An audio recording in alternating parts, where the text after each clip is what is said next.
everybody!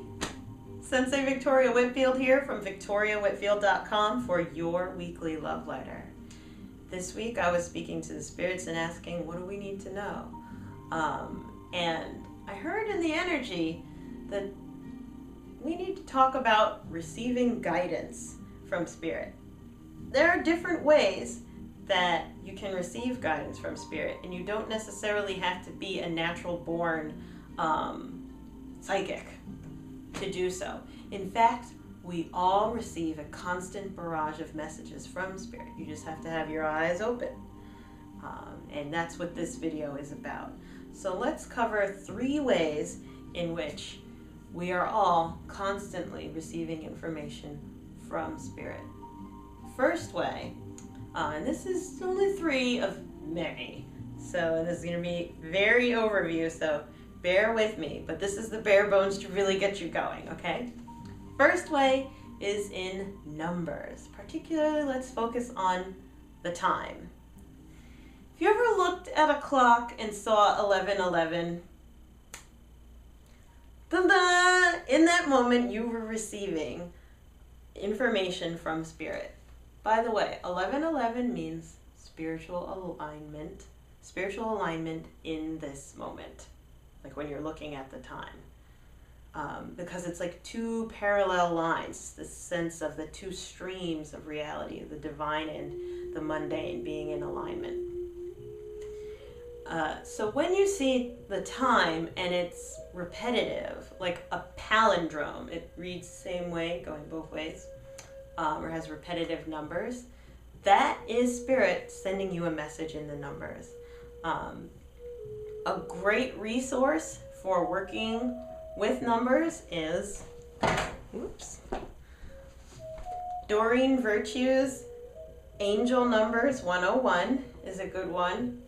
And if you really want to get into the nitty-gritty of it, a book on numerology or feng shui are 2 other really great literary resources to really go into what does each one mean.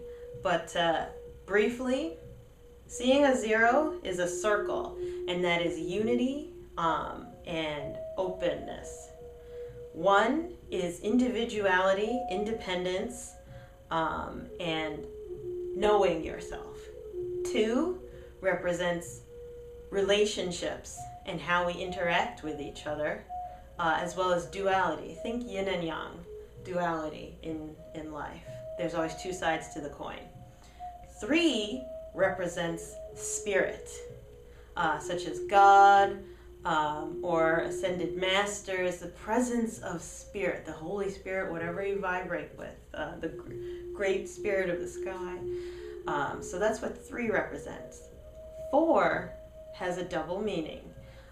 So 4 means stability, think square. Very stable shape is a square, cube. So it's stability as well as community is one side of the number 4. The other side of the number 4 in Western numerology is the angels. All right? So the presence of the angels, whenever you see the number 4. 5 represents change and transformation happening, shifting.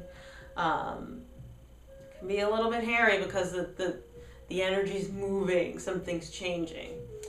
6 represents harmony, harmonious flow is the number 6.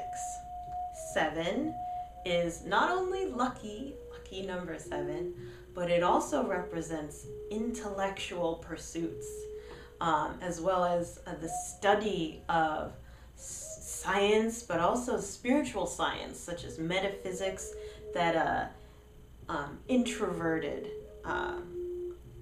cultivation of oneself is the number 7. 8, as a infinity symbol turned on its side, represents abundance, infinite abundance. And 9 represents completion. For example, in Qigong, you want to do things in sets of 9. They like to do it to being complete in sets of 9. So Whenever you see the time flashing, on your watch, on your cell phone, and you're seeing a certain time in particular, or you wake up at a certain time. Do you wake up around 3 a.m. often? Worldwide, there is a spike in spiritual energy at 3 a.m. So that's why in particular you'll be waking up around or within the 3 o'clock in the morning hour, because there is a spike in spiritual energy. It's when hauntings happen, or that's when the moon is very strong. Often it's a spike in spiritual energy. Whereas at the opposite, 3 p.m., there's a dip in spiritual energy. That's when we're grabbing for sweets, coffee, need to take a nap. Whoa, we feel so blah. So we receive messages from spirit in the form of numbers, firstly. Secondly, we also constantly receive messages from spirit through nature. Now, this is a huge. I love Native American shamanism and shamanic studies. So this is going deep into that, or it comes from deep within that. But we can't go into it too far because I only have a limited amount of time with you. So whenever you see an animal crossing your path, that's a message from spirit for you, right? A great resource for that is Animal Spirit Guides by Stephen D. Farmer. Fantastic writer, great resource, highly recommended. A lot of people come to the dojo just to grab the animal book, and that's it. So go get that for yourself. But common animals that we see around here are, say, the deer, right? Whenever a deer crosses your path, it has to do with your heart chakra. And this has to do with the health of relationships and your emotional expression and sense of love in your life. It's love energy whenever we see deer walking by. And you can pair that up with the numbers. How many of them are there? Is it 2 deer? Is that could represent love in your relationships, or 1 deer, that's love for yourself, or 3, spiritual love, right? 5, there's changes in your heart chakra.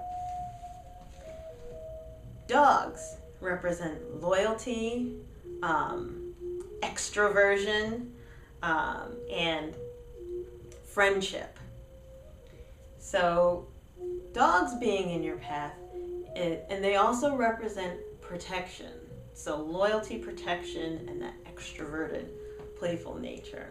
Whereas cats represent introversion, mystery, spirituality, as well as the 3rd eye chakra. The dog is the solar plexus. So having more of those cats around, or are you having more of those dogs around, would show more of which one of your chakras is stronger, a 3rd eye versus the solar plexus. And finally, seeing birds. Little singing birds in particular have to do with the throat chakra and speaking up, singing your song, speaking your truth, and really having that expression. And the color also on top of that, of all of these things, has significance. So we receive a ton of information from nature and the animals that surround us. Send me an email. By the way, if you see particular animals, and I can check it in the book here or channel something for you, it's really wonderful to find out what Spirit is trying to tell you. But the 3rd way that we're constantly receiving information was the main one that Spirit told me you need to talk to people about this, and that's through gut feelings. They come from your gut. In Japan,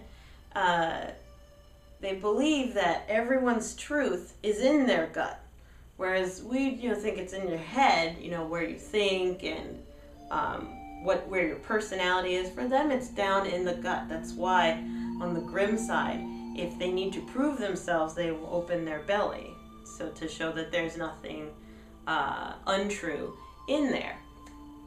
That's called seppuku. So, grim practice, but that's just a cultural thing. But gut feelings are how constantly Spirit is sending us messages. You know, do you ever have like an uneasy feeling about, maybe I shouldn't watch that movie, or, oh, I got a hunch that maybe I shouldn't go to that party, or, oh, maybe I really do need to go there. Like, I really should do more yoga, or I should do more meditation. These feelings, not like I should, make sure that I do this, that, and the other thing. It's not that critical waggle finger kind of should, but the internal compulsion that comes from your core that says, this would be really good, or this is true. It also is that feeling when someone's talking to you and you have this sense of, they're lying to me, like this uneasiness, or ooh, there's something off, about this person. That's also coming from your gut feelings.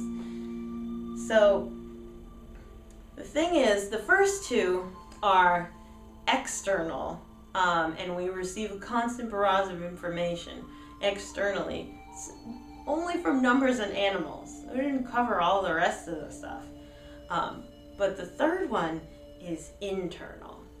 The funny thing is, the external ones, simply for ignorance, we end up looking past. But, oh, that's cool, I wonder what that's about. But, go on along your way. Whereas when you get things from internal, rather than, oh, that's cool, I think I'll just, I wonder what that is, and then keep going on your way, it's more of a, oh, what's that about? Or immediately like a sense of doubt and defensive,ness because it's coming from internally. So, as I always do every week, I pulled an oracle card to ask Spirit, what can you tell us about this situation? The deck that I'm working with is Archangel Oracle Cards by Doreen Virtue. And the card that just so happened to come out was Clairvoyance.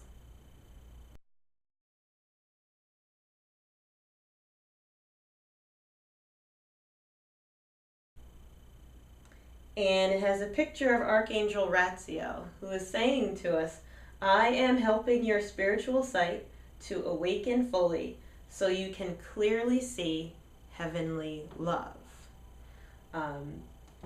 Archangel Ratziel is the archangel who is in charge of helping us receive spiritual wisdom and really ground it into practical action. So it's amazing that he appeared this week for this week's topic. And I'll read the rest of the message because it's, yeah. It says, your clairvoyance may come in different forms. As fleeting mental images in your mind's eye, as dreams, as recurring sights in the physical world, as auras in energy, or as apparition experiences. All of the facets of clairvoyance are beautiful and varied. Enjoy and trust them. Right?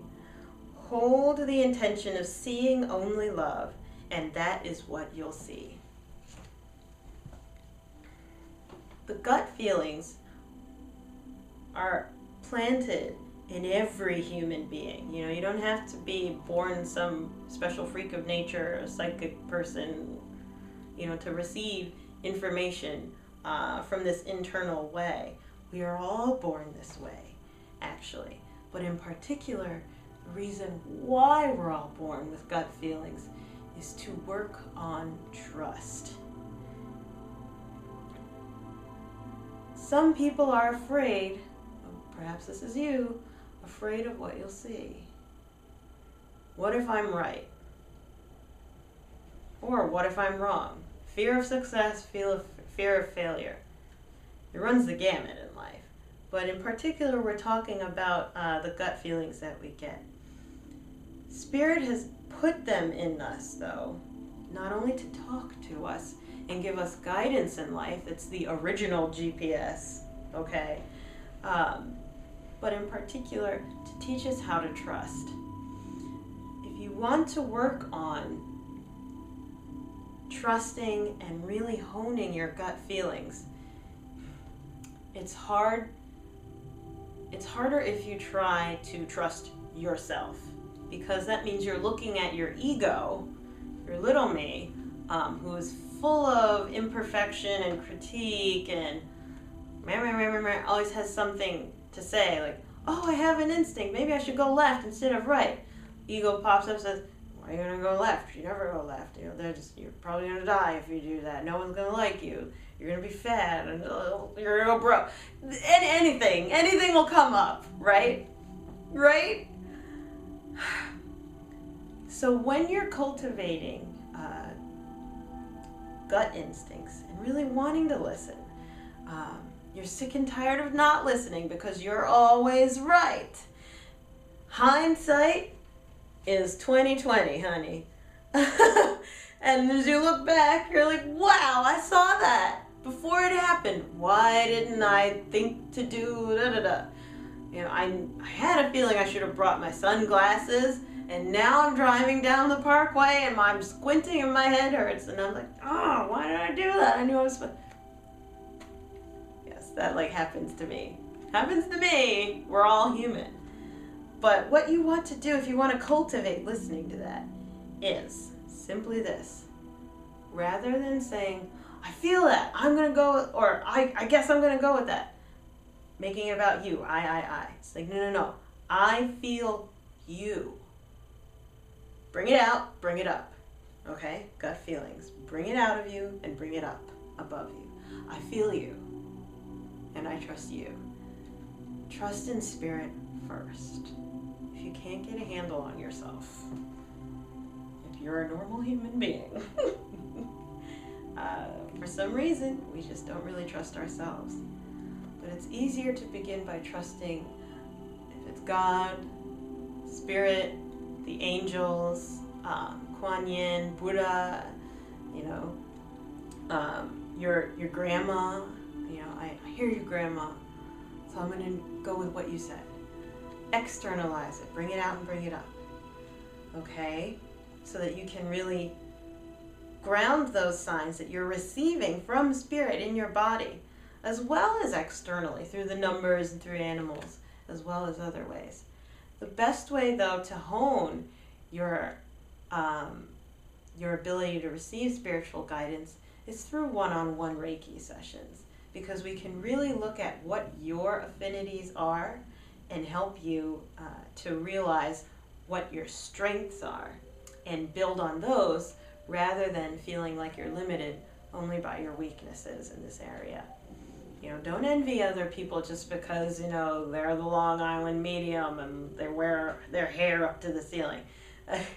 That's great, and she's wonderful, but you have your specific relationship to the divine, and you can definitely cultivate that. If something's coming up for you in watching this video, please send me an email back, contact me, comment below, get involved and speak up. Don't wait, because if something's coming up, that's a message from Spirit right here and right now. Okay? All right, I have a lot of love for you, and thank you so much for watching. I look forward to seeing you next week, or at the next event here at the dojo, or on meetup.com at the next destination meditation. Okay? So we'll see you in the next love letter. Mwah! Bye! Happy summer!